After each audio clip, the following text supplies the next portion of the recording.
Artemi Panarin is known as one of the most lethal players in today's NHL, but back in 2010, barely anybody knew who he was, so much so that he wouldn't even be drafted at the 2010 draft. Panarin would be forced to begin his pro career elsewhere, and would sign with HC Vityaz in the KHL. His first 2 seasons in the league would be decent. He would produce back-to-back 20-plus point seasons, proving to be an average contributor, but in 2013, after only racking up 18 points in 40 games, he would be traded to SKA St. Petersburg, and this was when Panarin would take off, as his totals would immediately take a jump, going from 18 points in 2013 to 40 the following season. He would follow up that year with 62 points, helping St. Petersburg take home the championship in the 14-15 season. His success with St. Petersburg would catch the eye of Stan Bowman, who would sign the forward to a 2-year entry-level contract in April of that year. Panarin would be set to make his NHL debut in the 15-16 season, and this was where things get interesting. And the Islanders able to get back. Straight's pass picked off, out in front, it's on Panarin, he scores! A great steal by Patrick Kane, but great anticipation, he picked off the pass, put it in front of Panarin, and it's 2-0. In 80 games that season, Panarin would produce 77 points, 47 being assists. This was mainly due to befriending star forward Patrick Kane, looking up to and eventually playing with him throughout the season. His 77 points would lead all rookies, helping him take home the Calder Trophy for Rookie of the Year, and after his win, he would continue to further excel as an elite goal scorer. During his time in Columbus, he would tally a total of 169 points in 160 total games, and last season with the New York Rangers, he would be named a finalist for the Hart Trophy after dominating with 95 points in 69 games. Panarin is now a star on his own team, and is showing everyone that they should have never passed up on him. But Panarin isn't the only NHL star who's gone undrafted and went on to have a successful career, and he isn't the only one who had to resort to the KHL in order to perfect their craft.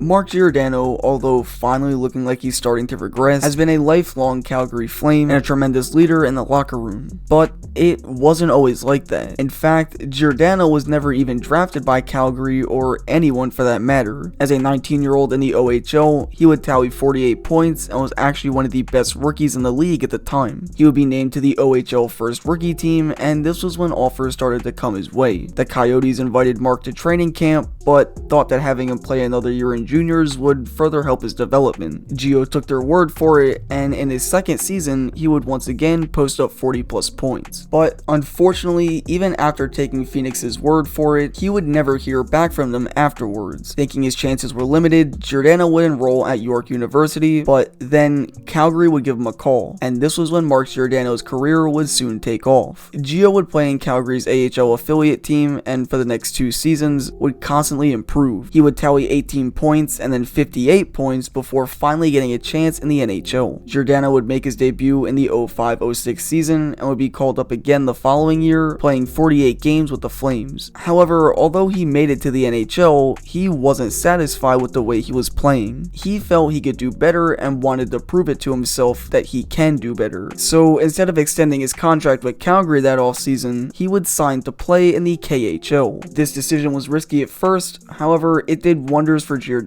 as he would tally 13 points in 50 games and was even able to gain some postseason experience, winning the 2007 Spengler Cup with the Canadian team. Gio would return to the Flames in the 08-09 season, after having a career year with 43 points in 2010 and becoming a well-respected player within the organization. In 2013, after the departure of Jarome Iginla, Mark Giordano would be named the 19th captain of the Calgary Flames. Since then, he's actually gotten better with age. In 2015, he would post a career high in scoring with 21 goals, and in 2018, at the age of 35 years old, he would win his first ever Norris Trophy with an outstanding 74 points in 78 games. Giordano, like Panarin, is still currently active as of today, and although he is 37, he's still in the Flames' top defensive pairing and will forever go down as one of the greatest defensemen in Calgary Flames history.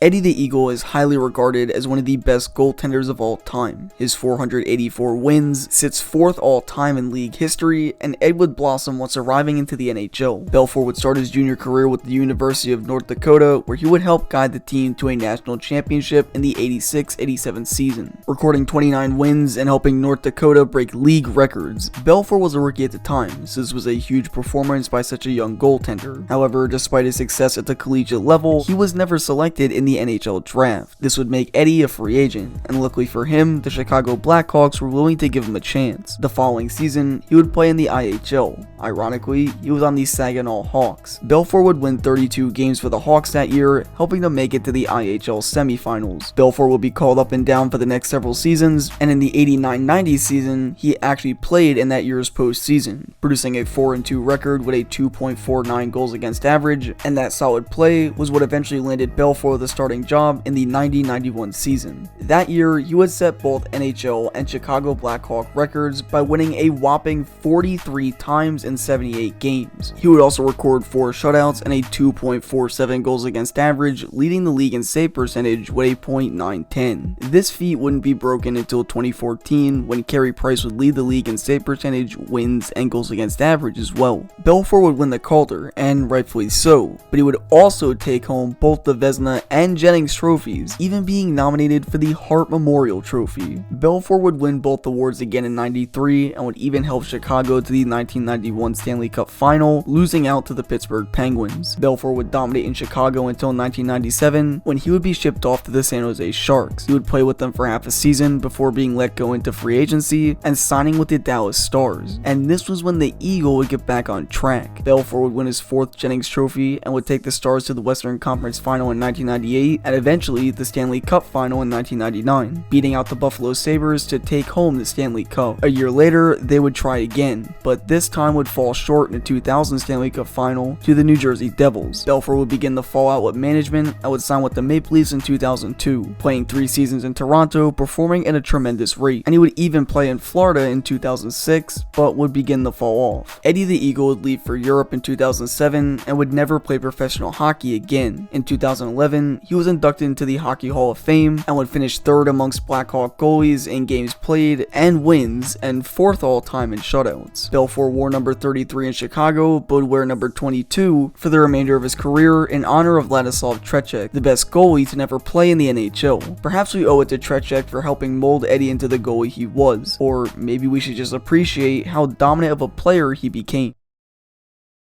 Curtis Joseph is the second goalie on this list, and he had an extremely underrated career. Cujo, as they called them, would sign as an undrafted free agent in St. Louis in 1989. The following year, he would split time between the NHL and IHL, and would play in 23 games with the Rivermen and 15 with the Blues. In St. Louis, he would go 9-5-1, but would post a .890 save percentage. Joseph would stay with the Blues up until 1995, but 1992 was Cujo's breakout year. He would record his best stat line in his career up to that point, and played a huge role in upsetting the dominant Chicago Blackhawks in the first round of the playoffs. Although losing the following round, Cujo will be nominated for the Vezina Trophy thanks to a tremendous effort, and for the next 3 seasons would be solid in St. Louis. But in 1995, after a disappointing season, he would be forced out of St. Louis and into Edmonton, as coach Keenan refused to sign him. Joseph would actually miss a year of hockey due to failing to work out a deal with the Oilers, but after dominating the IHL once again, he would play the next 3 seasons in Edmonton before going to his most infamous franchise, the Toronto Maple Leafs. Cujo is mostly remembered as a Maple Leaf due to his impact he left on the club. During his tenure as a Leaf, he would post 3 consecutive 30-plus win seasons, earn 2 nominations for the Vezina Trophy, and would take home the King Clancy in 2000. Joseph would play a key role in helping Toronto reach the Eastern Conference Final in 2000, and after losing the series and having a rocky relationship with Pat Quinn, Joseph would sign with the Red Wings, having a great season once again. But he would play in the minors and would only play 31 games the following season due to Dominic Hasek coming out of retirement. After his time in Detroit, he would also play with teams such as Phoenix and Calgary before retiring in 2010 after returning to finish his career as a Maple Leaf. Cujo is yet to make the Hockey Hall of Fame, and although he hasn't won a ton of hardware, he won over the hearts of many NHL fans, making Curtis Joseph's story even better.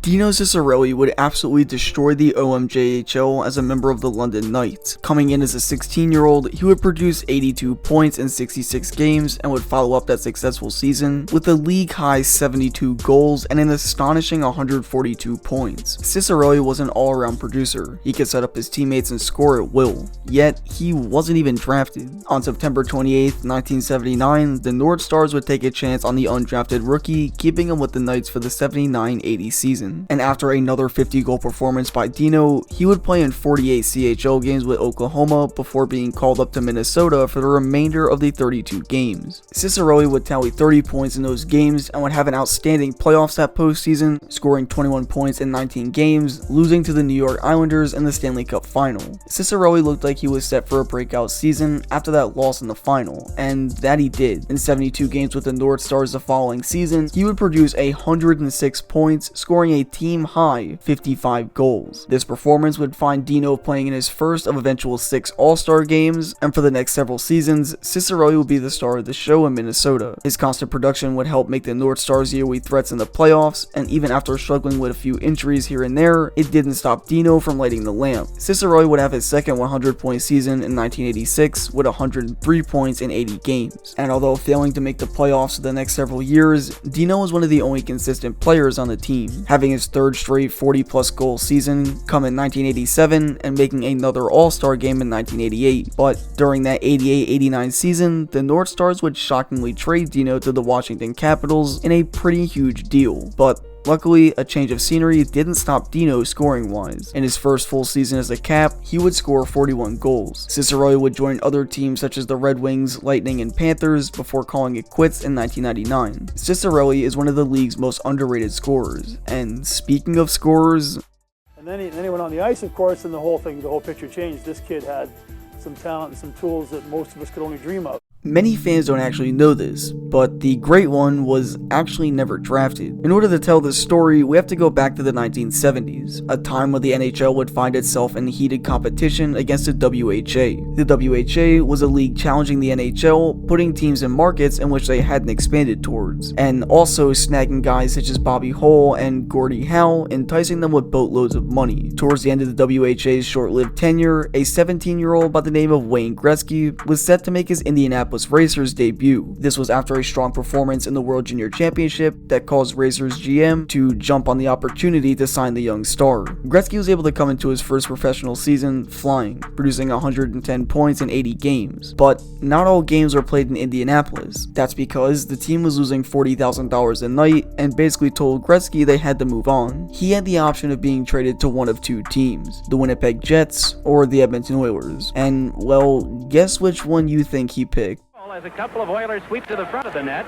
Lowe just looking and still in front. Wayne only tallied 6 points in 8 games with the Racers before tallying 104 as an Oiler for the remainder of the season. The following year, the merger between the two leagues would take place, and Edmonton would join the NHL, allowing Gretzky to tear up the league for the next decade. Now, I don't think I need to bring up his accolades, but I'll do so anyways. 894 goals, 2,857 points, 4 Stanley Cups, 2 Conn Smites, 5 Lady Bings, 5 Ted Lindsays, 10 Art Rosses, 9 Hart Trophies, and at the time of his retirement, 61 NHL records.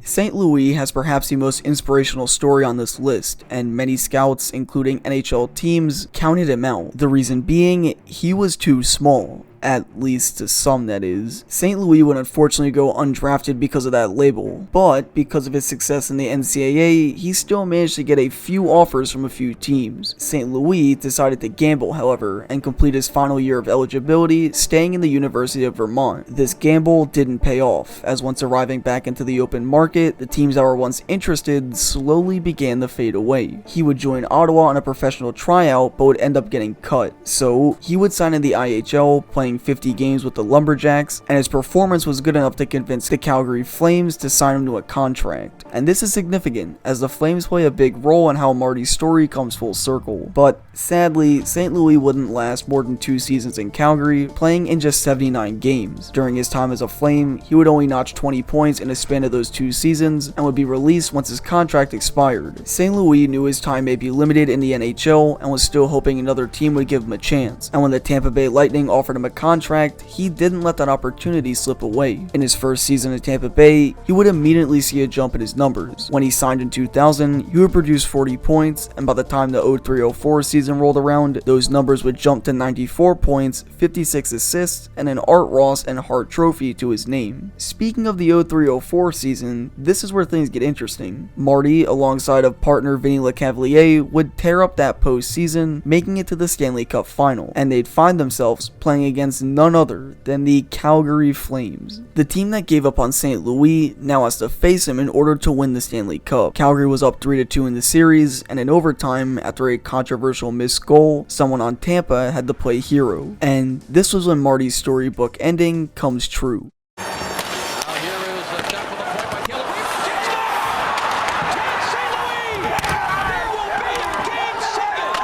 This just felt right. Of course, this is how things would turn out. In Game 7, they would absolutely crush the Flames en route to winning the franchise's first ever Stanley Cup. And after the massive success of the 03-04 season, St. Louis would continue to be a solid contributor. After winning the Cup, St. Louis would take home another Art Ross, Lady Byng, and would even be named the captain of the Tampa Bay Lightning. He would eventually join the Rangers, joining them on another deep playoff run, but ultimately would come up short. Marty would announce his retirement in 2015 and would be inducted into the Hall of Fame in 2018. St. Louis, like almost everyone in this video, was seemingly counted out, but if there's one thing we can take away from it all, is that it doesn't matter whether you're taken first overall or not even selected at all, because all it takes is one moment, opportunity, or interest from any professional team to give you a shot at becoming one of the greatest players to ever do it.